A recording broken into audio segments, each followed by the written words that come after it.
Nah loh, ternyata Arab Saudi bisa bantu timnas Indonesia amankan tiket Piala Dunia 2026. Loh kok bisa? Berikut info mengejutkannya. Nah ini yang terjadi jika timnas Indonesia kalah lawan Cina.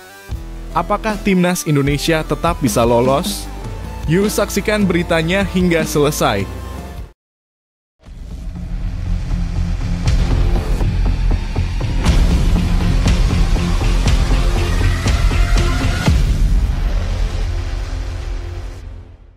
Mohon subscribe channel Timnasku Indonesia agar tidak ketinggalan informasi Timnas Indonesia.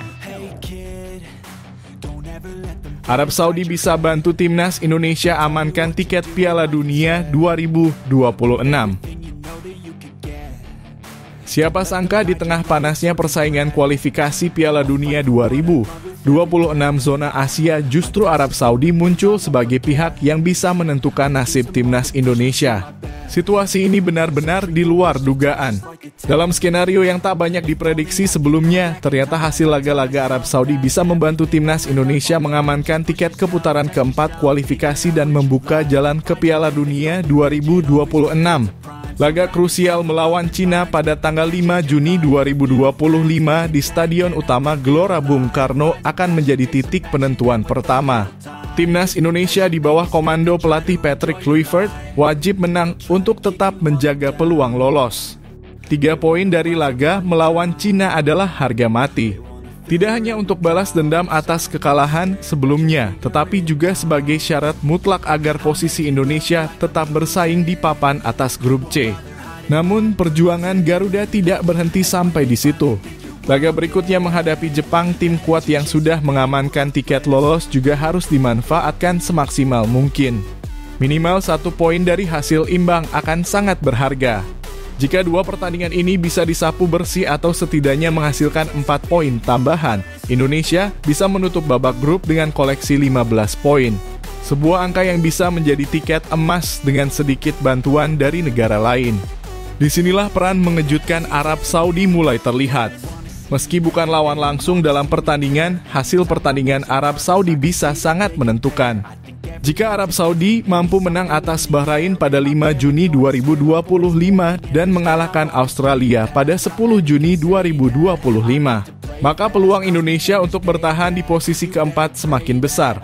Hal ini karena Bahrain dan Australia adalah pesaing langsung Indonesia dalam perebutan posisi ketiga dan keempat di klasemen akhir grup C. Sebaliknya, jika Arab Saudi malah gagal mendapatkan poin dalam 2 laga terakhirnya, Indonesia tetap diuntungkan asalkan skuad Garuda mampu meraih kemenangan di sisa pertandingan mereka. Dengan begitu, Australia dan Arab Saudi yang gagal menambah poin akan tergusur posisinya oleh Indonesia. Skenario ini benar-benar membuat suasana kualifikasi semakin mendebarkan. Siapa yang menyangka bahwa nasib Indonesia bisa bergantung pada hasil laga tim besar seperti Arab Saudi dan Australia? Bahkan mungkin tak ada yang membayangkan sebelumnya bahwa kita akan berharap pada kemenangan Arab Saudi sebagai bantuan tidak langsung untuk Indonesia. Namun begitulah sepak bola penuh kejutan tak terduga dan selalu menghadirkan cerita dramatis di menit-menit akhir. Kini semuanya bergantung pada mentalitas pemain, kecerdikan strategi pelatih, dan tentunya doa serta dukungan dari seluruh rakyat Indonesia. Garuda tidak sendiri di medan tempur. Kali ini mereka mendapat bantuan diam-diam dari Timur Tengah yang bisa jadi penentu akhir nasib mereka. Lalu bagaimana menurut kalian? Apakah menurut kalian Arab Saudi benar-benar akan membantu kita lewat kemenangan melawan Bahrain dan Australia? Atau justru kita tak bisa terlalu bergantung pada tim lain dan harus total meraih kemenangan sendiri? Yuk tulis pendapat kalian di kolom komentar. Apakah kalian optimis Garuda bisa mencetak sejarah dan terbang lebih tinggi ke putaran berikutnya Piala Dunia 2026?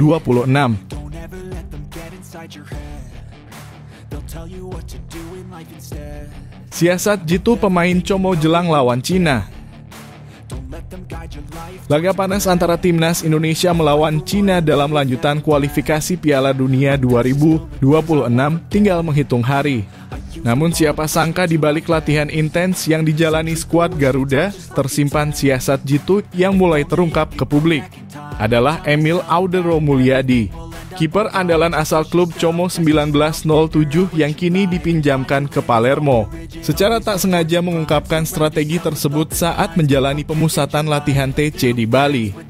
Meski terkesan sederhana, langkah ini disebut-sebut jadi kunci utama kesiapan tim dalam menyambut laga hidup mati kontra Cina. Berbicara kepada media saat sesi latihan di Jakarta, Emil menjelaskan bahwa timnas Indonesia tak hanya sibuk dengan latihan fisik dan taktik semata. Mereka juga melakukan pendekatan psikologis yang tak kalah penting. Selama 6 hari di Bali United Training Center, para pemain aktif membangun kepercayaan satu sama lain. Saling bertukar cerita pengalaman hingga menyamakan visi di lapangan menjadi bagian penting dari strategi yang disiapkan pelatih Patrick Kluivert. Kami saling berusaha menjadi lebih baik dan membangun rasa percaya. Tim ini sangat positif, setiap orang senang ada di sini, ujar Emil.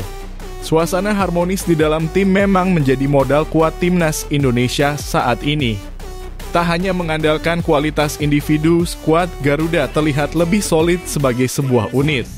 Emil, yang akan menjalani debutnya saat menjamu Cina di Stadion Utama Gelora Bung Karno pada Kamis, 5 Juni 2025, menyebut persiapan kali ini jauh lebih matang dibandingkan pertemuan sebelumnya melawan Cina pada Oktober 2024. Kala itu Indonesia tumbang 1-2 di Qingdao Youth Football Stadium di bawah komando Shin Tae-yong. Namun kini dengan kehadiran Kluivert di kursi pelatih, para pemain disebut jauh lebih percaya diri. Yang menarik, fokus tim saat ini tidak hanya pada teknik dan strategi di lapangan, tetapi juga pada kekompakan di luar lapangan. Hal ini menunjukkan bahwa pendekatan Kluivert tak hanya mengandalkan kemampuan fisik semata, tetapi juga aspek mental dan psikologis pemain. Emil bahkan menyebut ada progres signifikan sejak pertemuan terakhir di bulan Maret, di mana banyak pemain masih baru dan belum menemukan chemistry. Kini dengan waktu persiapan yang lebih panjang dan suasana tim yang kondusif, Indonesia siap tampil maksimal. Tak bisa dipungkiri, laga melawan Cina sangat krusial. Jika berhasil menang dan di saat yang sama Bahrain gagal mengalahkan Arab Saudi, maka peluang Indonesia untuk mengunci tempat di putaran keempat kualifikasi Piala Dunia 2026 terbuka lebar. Minimal, Garuda bisa finish di posisi ketiga atau keempat grup, sebuah pencapaian yang cukup membanggakan di tengah persaingan ketat kawasan Asia. Tentu ini menjadi pembuktian bahwa regenerasi dan perubahan pendekatan yang dibawa Kluivert mulai membuahkan hasil. Kini tinggal bagaimana para pemain menerjemahkan siasat jitu itu di lapangan. Emil dan rekan-rekannya membawa harapan besar masyarakat Indonesia untuk bisa kembali bersaing di level tertinggi. Apakah pendekatan emosional dan kekompakan tim bisa jadi kunci kemenangan? Ataukah Cina kembali menjadi batu sandungan bagi langkah Garuda? Bagaimana menurut kalian, apakah strategi yang dilakukan Emil dan tim cukup ampuh untuk membungkam Cina di SUGBK? Yuk, tuliskan pendapat kalian di kolom komentar. Apakah kalian optimis dengan gaya bermain timnas di bawah Patrick Kluivert? Jangan ragu untuk ikut diskusi dan dukung terus Garuda beraksi demi Piala Dunia 2026.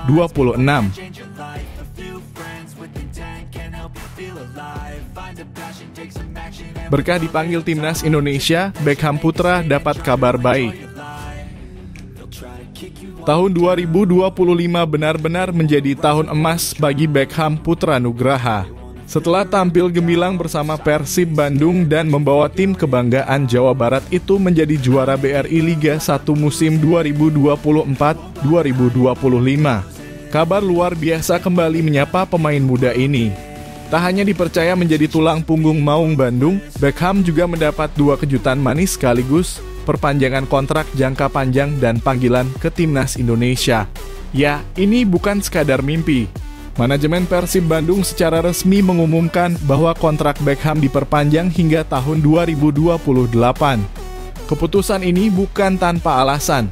Penampilannya selama 1 musim terakhir dinilai sangat matang dan konsisten.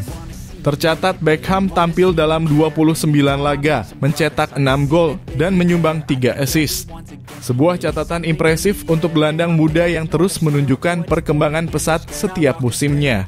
Aditya Putra Herawan, Deputi CEO PT Persib Bandung bermartabat, menyebut bahwa Beckham adalah local hero bagi Persib. Ia telah membuktikan diri sebagai pemain muda penuh potensi yang kini sedang memasuki usia emasnya.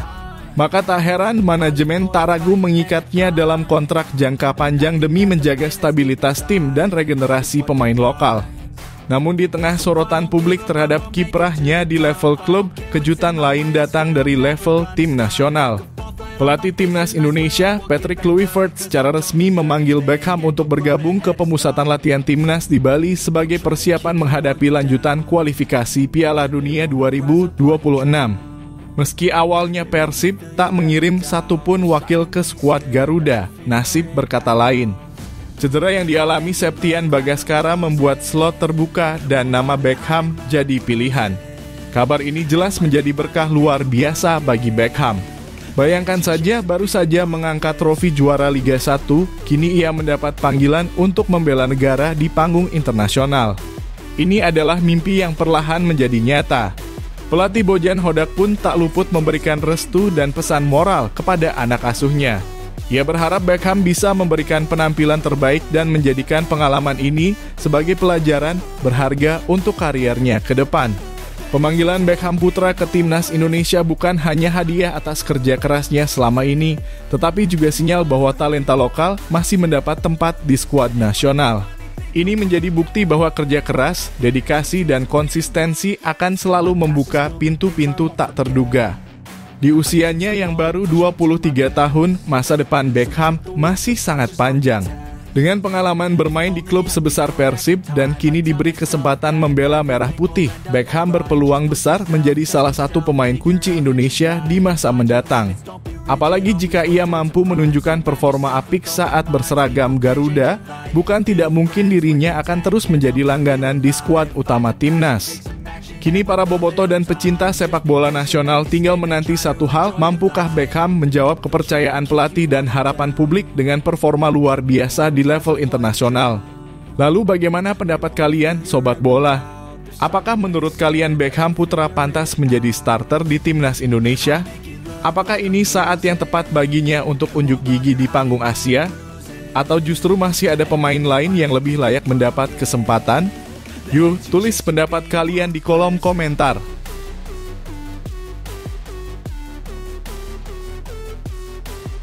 Yang terjadi jika Timnas Indonesia kalah lawan Cina?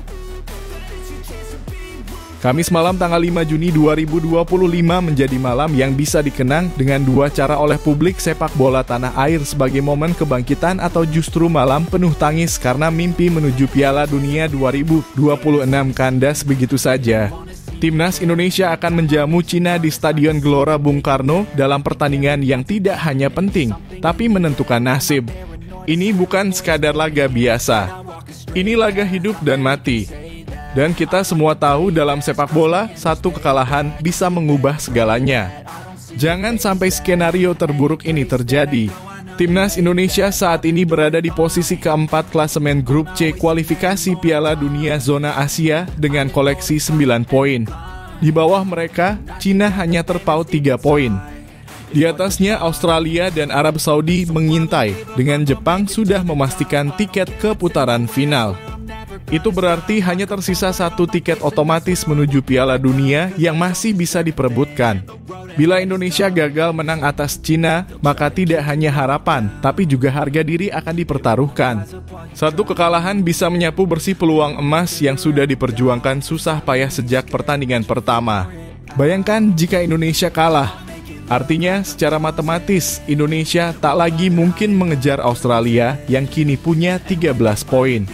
Bahkan andai Indonesia mampu menang atas Jepang di laga terakhir, sebuah misi nyaris mustahil mengingat Jepang tak pernah kalah sepanjang fase ini. Total poin maksimal Indonesia hanya 12. Terlalu kecil untuk bisa naik ke posisi 2 besar.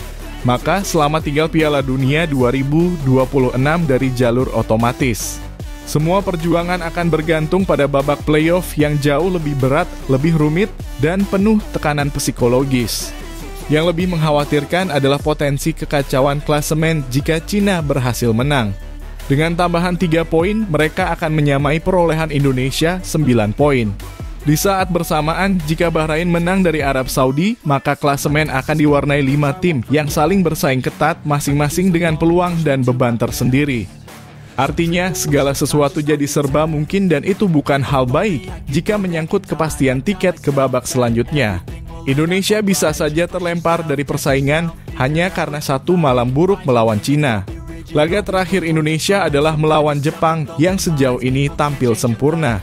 Bukan hanya unggul dalam hal taktik dan teknik, Jepang juga punya kedalaman skuad dan pengalaman mentas di level tertinggi sepak bola dunia. Mengandalkan laga itu sebagai harapan terakhir terasa seperti bertaruh pada api dengan tangan kosong.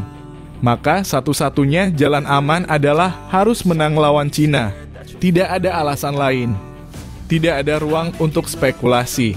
Kemenangan adalah harga mati. Masyarakat Indonesia, pecinta sepak bola sejati, tentu tidak ingin melihat timnas kembali gagal di ujung jalan.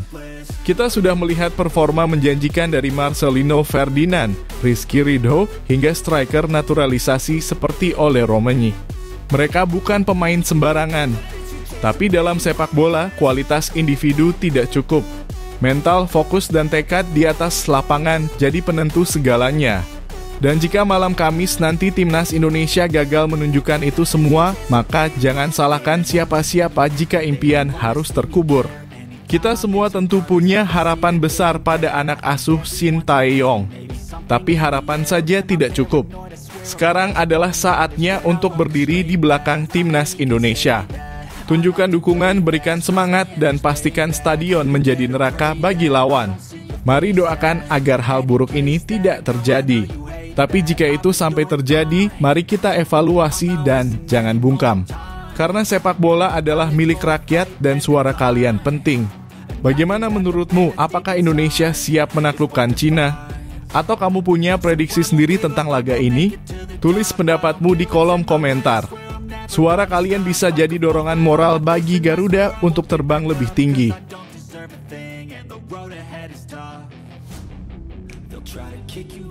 Pesan Erick Thohir di Kongres Biasa PSSI.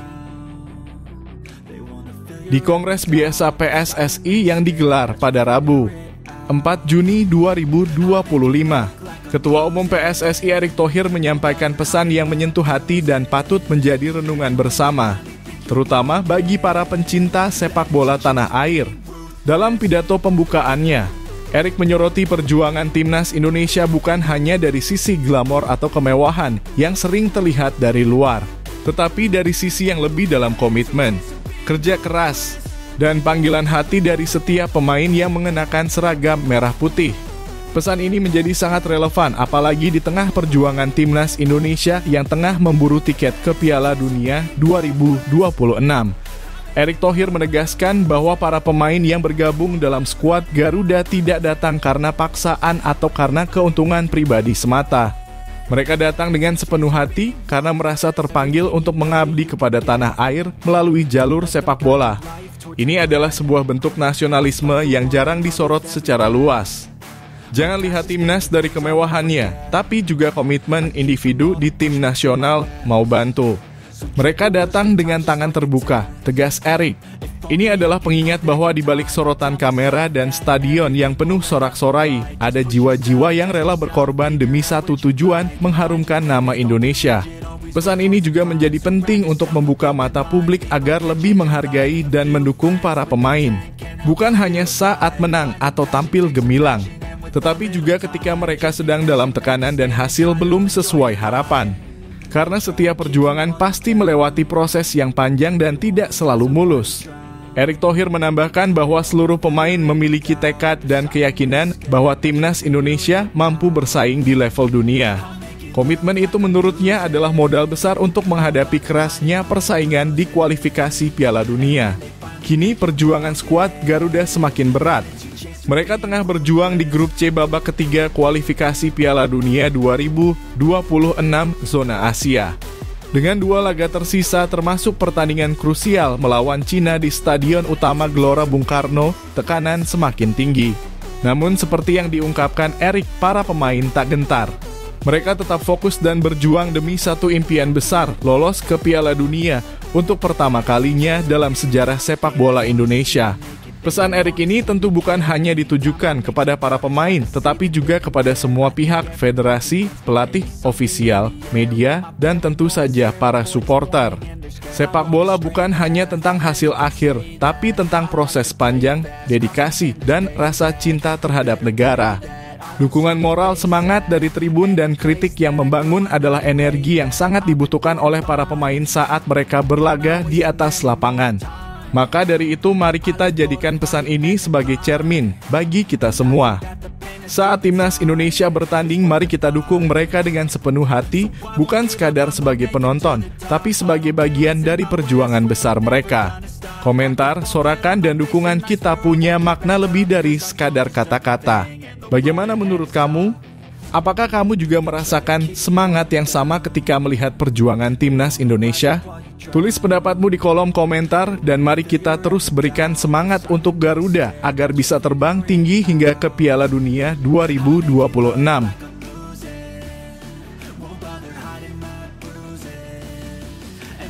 Curhatan pelatih Cina jelang lawan Timnas Indonesia. Laga antara Timnas Indonesia melawan Cina yang akan berlangsung pada 5 Juni 2025 di Stadion Utama Gelora Bung Karno (SUGBK) Jakarta semakin dinantikan. Atmosfer pertandingan yang memanas bukan hanya dirasakan oleh para penggemar, tapi juga oleh para pelatih dari kedua tim. Salah satu yang mencuri perhatian adalah pernyataan pelatih Timnas Cina, Branko Ivankovic, yang mencurahkan isi hatinya menjelang duel krusial ini dalam lanjutan grup C kualifikasi Piala Dunia 2026 zona Asia. Dalam sesi wawancara bersama para jurnalis sesaat setelah mendarat di Jakarta pada Selasa pagi, Ivankovic tak segan menyampaikan rasa optimisnya terhadap pertandingan melawan skuad Garuda. Pelatih berusia 71 tahun asal Kroasia itu menyebut bahwa rasa percaya diri merupakan hal yang mutlak dimiliki oleh setiap pelatih yang memimpin tim nasional. Namun di balik optimisme tersebut, ia juga mengungkapkan kekhawatiran dan rasa hormat yang tinggi terhadap Timnas Indonesia. Prediksi? Ya, saya selalu optimistis. Anda tahu saya sangat respek terhadap Timnas Indonesia, ujar Ivankovic dengan ekspresi serius namun tulus. Pujian demi pujian dilontarkan oleh sang pelatih kepada pasukan Garuda yang kini diperkuat oleh sejumlah pemain keturunan Eropa. Ia menyadari bahwa Timnas Indonesia telah banyak berkembang, terutama dalam hal kualitas individu dan cara bermain. Menurutnya, para pemain naturalisasi memberikan pengaruh besar terhadap peningkatan performa tim besutan Patrick Kluivert. Mereka sungguh menampilkan performa yang bagus sekali saat berhasil mencetak gol. Mereka punya banyak pemain baru dari Eropa dengan pengalamannya lanjutnya. Namun di sisi lain, Ivankovic juga membagikan keluh kesahnya soal waktu persiapan yang sangat singkat. Ia mengungkapkan bahwa timnya baru melakukan persiapan sejak 24 Mei 2025, hanya berselisih 2 hari lebih awal dari TC yang dijalani oleh Timnas Indonesia di Bali. Persiapan yang minim ini menurutnya menjadi tantangan tersendiri bagi kedua tim. Kami memiliki masalah yang sama seperti Timnas Indonesia. Mereka tidak punya banyak waktu dalam persiapan. Tetapi kondisi itu takdir, keluhnya dengan nada pasrah. Pernyataan ini memperlihatkan sisi manusiawi dari seorang pelatih berpengalaman. Di balik strategi dan taktik yang ia siapkan, ia menyadari bahwa kondisi tim yang ideal tak selalu bisa diperoleh dalam kompetisi internasional seperti ini. Namun justru disinilah menariknya bagaimana kedua tim dengan waktu yang sempit mampu menunjukkan permainan terbaik mereka di lapangan. Di sisi lain, Indonesia juga dihadapkan pada jadwal padat. Setelah menjamu Cina, pasukan Garuda akan menghadapi Jepang hanya 5 hari berselang, tepatnya pada 10 Juni 2025. Artinya laga melawan Cina menjadi sangat penting bukan hanya secara poin, tetapi juga sebagai pengukur kekuatan menjelang laga berat melawan tim raksasa Asia tersebut. Melihat semua curhatan pelatih Cina dan realita yang dihadapi Timnas Indonesia, laga ini bukan sekadar soal strategi di lapangan, tapi juga soal mental dan kesiapan fisik pemain dalam menghadapi tekanan dan ekspektasi publik. Nah, bagaimana menurut kalian, Sobat Garuda? Apakah Timnas Indonesia bisa memanfaatkan dukungan penuh dari supporter di SUGBK dan mengalahkan Cina? Atau justru Ivan Kovic dan anak asuhnya akan tampil mengejutkan dengan segala keterbatasan waktu yang mereka miliki? Tulis pendapat kalian di kolom komentar.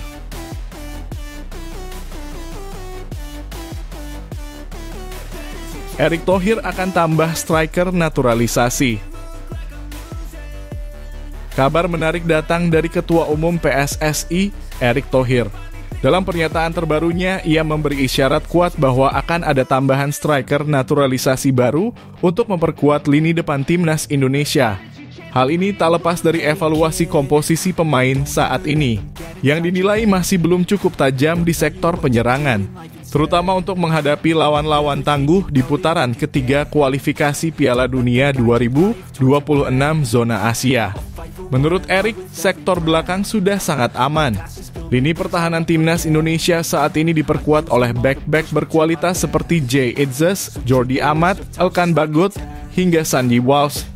Di posisi sayap pun ada nama-nama seperti Asnawi Mangkualam dan Yakob Sayuri yang tampil konsisten. Di posisi bek kanan, bek kiri, dan bek tengah sudah aman, ucap Erick saat ditemui di Stadion Madia, Jakarta, Senin 2 Juni 2025. Namun tantangan sesungguhnya berada di lini tengah dan lini depan. Untuk sektor gelandang, Erick menyebut bahwa masih diperlukan 1 atau 2 pemain tambahan sebagai pelapis. Tapi yang menjadi perhatian utama adalah kebutuhan akan sosok penyerang baru. Ia menegaskan kami perlu menambah lagi kekuatan di lini depan. Dengan kata lain, peluang hadirnya pemain naturalisasi baru sebagai striker semakin terbuka lebar. Erick juga menyampaikan bahwa secara keseluruhan, kedalaman skuad timnas saat ini mulai membuatnya lebih tenang. Jika ada pemain absen karena cedera atau sanksi, kini sudah ada penggantinya yang sepadan. Misalnya absennya Liano Reinders dan Sandy Walsh bisa ditutupi oleh Yakob Sayuri dan Asnawi. Jika Marcelino absen, ada Beckham Putra yang siap turun. Bahkan Emil Audero kini siap menggantikan Maarten Paes di posisi kiper. Artinya timnas Indonesia makin matang dalam hal kedalaman skuad dan hanya tinggal menyempurnakan lini depan sebagai ujung tombak kemenangan. Langkah ini sangat relevan dengan situasi timnas saat ini yang sedang menghadapi 2 laga penentuan. Pada 5 Juni 2025, skuad Garuda akan menjamu Cina di Stadion Utama Gelora Bung Karno. Lalu 5 hari setelahnya mereka harus bertandang ke markas Jepang, salah satu tim terkuat di Asia. Posisi Indonesia saat ini berada di peringkat keempat grup C dengan 9 poin. Untuk lolos ke ronde keempat atau bahkan langsung ke Piala Dunia, skenario kemenangan atas Cina dan Jepang menjadi krusial. Meskipun skenario untuk langsung lolos ke Piala Dunia 2026 cukup berat, peluang itu masih terbuka. Jika timnas menang atas Cina dan Jepang, sementara Arab Saudi dan Australia terpeleset di 2 laga terakhir mereka, maka Indonesia bisa finish sebagai runner-up grup dan otomatis mengamankan tiket ke Amerika Serikat dan Meksiko. Ini akan menjadi sejarah baru bagi Indonesia yang belum pernah lolos ke Piala Dunia Senior. Dengan semangat tinggi, PSSI juga mulai menyusun berbagai skenario andai mimpi besar ini terwujud. Penambahan pemain naturalisasi di lini depan menjadi bagian dari strategi jangka pendek yang bisa memberikan dampak langsung. Apalagi masyarakat kini semakin antusias dan optimis menyambut peluang langkah ini. Nah, bagaimana menurut kalian? Apakah langkah Erick Thohir untuk menambah striker naturalisasi adalah keputusan yang tepat? Atau seharusnya lebih memaksimalkan pemain lokal yang ada? Tulis pendapat kalian di kolom komentar. Menurut kalian, siapa yang pantas jadi striker naturalisasi berikutnya untuk timnas Indonesia? Mari kita berdiskusi dan dukung Garuda terbang tinggi ke Piala Dunia.